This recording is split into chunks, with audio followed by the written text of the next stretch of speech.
force qu'il avait en face du Seigneur, il a enseigné ça à son fils. Le fils Joseph savait qui était Dieu, comment marchait Dieu. Mais le patriarche avait oublié une chose. Vous allez le comprendre. C'est que du jour au lendemain, il enseignait les choses à Joseph. Il enseignait les mathématiques à Joseph. Il enseignait la science à Joseph. Joseph était l'enfant unique. L'enfant, la Bible dit, il a bien aimé Joseph parce que c'était l'enfant qu'il a fait dans sa vieillesse, qui était toujours là. Joseph n'avait pas les mains rudes, comme des bouts de cloche, fortifiés par le travail de maintenant. Les frères, ils faisaient tout. Mais regardez ce Joseph, qui était visionnaire, dont le père, je dirais peut-être pas, n'avait pas bien préparé, mais qui avait oublié, excusez-moi, qui avait oublié un détail. Cet enfant a eu un rêve. C'est que le premier, c'est les gerbes qui ont été cassées. Amen. Il y en avait combien? 12. Mais c'est que sur les 12, 11 ont fléchi devant celui de Joseph. Amen. Et la deuxième, c'était quoi? C'est les étoiles. Il en a eu encore. C'était les étoiles. Il dit, maman, j'ai rêvé les étoiles. La lune et le soleil. Mais seulement il y a une chose. Tout se prosternait devant mon étoile. Son père s'est énervé. Il dit, mais ça va pas. Tu veux dire que nous, on va se prosterner devant toi? Ça va pas. Tu perds la tête ou quoi? Mais il a blâmé l'enfant. Mais il n'avait pas compris que Dieu était en train de donner un message du futur. Il n'avait pas compris que Dieu était en train de préparer quelque chose. Peut-être que tu as un rêve. Peut-être que tu as une vision. Peut-être que tu as un projet. Mais vois avec Dieu. Qu'est-ce que Dieu est en train de préparer avec toi? Amen. Qu'est-ce que le Seigneur est en train de préparer avec toi, ma soeur Fanny? Est-ce que tu vois le projet que tu as avec le Seigneur? Tu as des visions. Tu ne comprends pas les visions. Dieu ne donne pas un rêve en vain. Dieu ne donne pas une vision en vain. Quand Dieu donne un rêve, une vision, il te donne la possibilité de réfléchir sur un projet ou un plan. C'est qu'il sait pourquoi il le fait. Il sait pourquoi il le fait. Et alors, ce qui se passe se passe.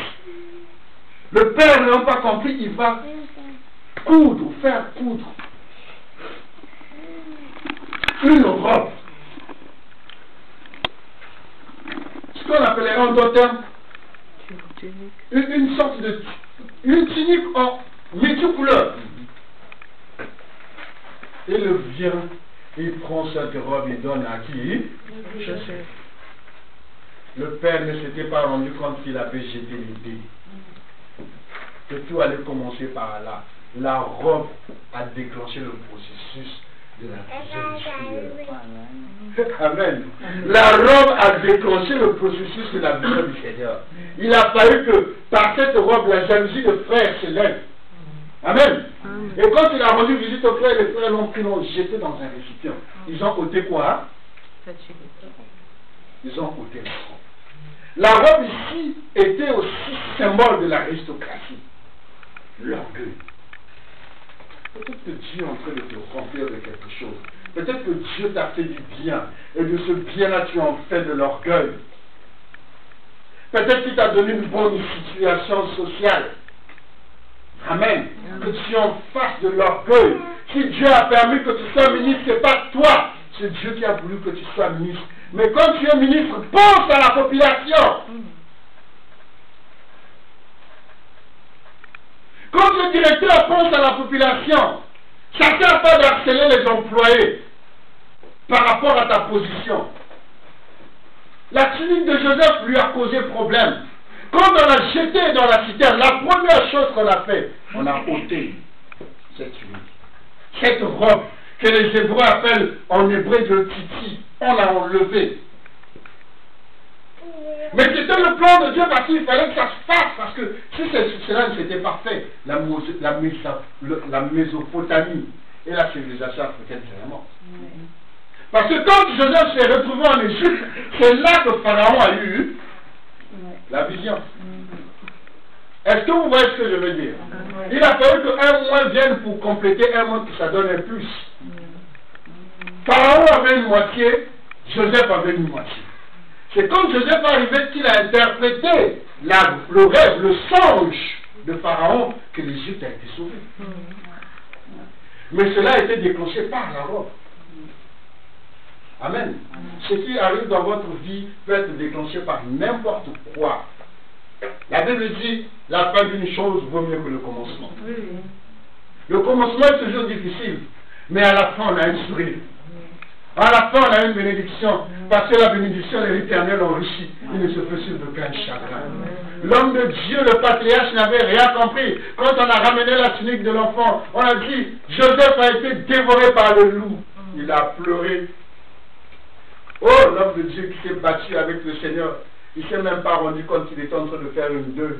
Mais le deuil qu'il était en train de faire, c'était le deuil du brebis. Madame et Amihaba. Amen. Amen. Parce qu'en fait, ils ont égorgé l'une des bêtes qui était là. Ils ont aspergé le sang sur la tunique. C'était pas Joseph. Visionnaire! Amen. Amen. Visionnaire! Quand quelque chose arrive, qu'est-ce que vous avez comme attitude? Vous réagissez comment? Vous réagissez comment? Il a fait un deuil, mon frère. Il a fait le deuil du cabri qui a été tué. Ah mais oui, il n'a pas fait le deuil de son fils. Son fils était déjà en Égypte. Ça n'a pas tardé que Dieu soit loué. Jing, Sang, finalement se retrouve chez Potiphar. Chez Potiphar, il y a encore un autre problème. La robe. Est-ce que ça vous a interpellé ce passage? Et là, quand il est arrivé, serviteur, tellement qu'il travaillait bien, la Bible dit que Potiphar a commencé à prospérer. Parce que la bénédiction de Dieu était dans sa maison. Amen. Mais il y avait encore un problème. Potiphar a habillé Joseph avec une nouvelle robe. Et cette robe était tellement belle et si merveilleuse, quand la femme de Potiphar a voulu avoir une relation particulière avec Joseph, que j'étais le nom, qu'est-ce qu'il a arraché là?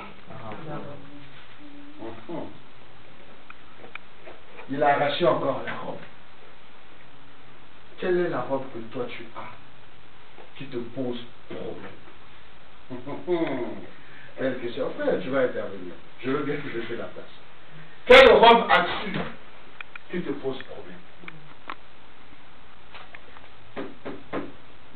Ta robe t'aide à aller en avant ou elle te ralentit?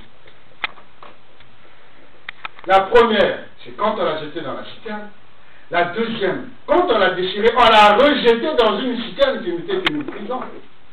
Donc toutes ces robes l'ont mené au fond. Bien que quelque part, avec le projet du Seigneur. Attention à votre habillement. Je suis strict vers ça. De toute façon, les sœurs et les frères à Nantes le savent. Votre habillement dépend de ce que vous êtes. Une prostituée, on la reconnaît par son habillement. Amen. Amen. Même si on a dit que ce n'est pas l'habit qui fait le moine, mais pour connaître le moine, il faut voir son habit. Comment es-tu habillé? Comment te présentes-tu devant les gens? Parce que beaucoup de jeunes filles se sont fait violer parce qu'elles étaient habillées bizarrement. Ça excite les hommes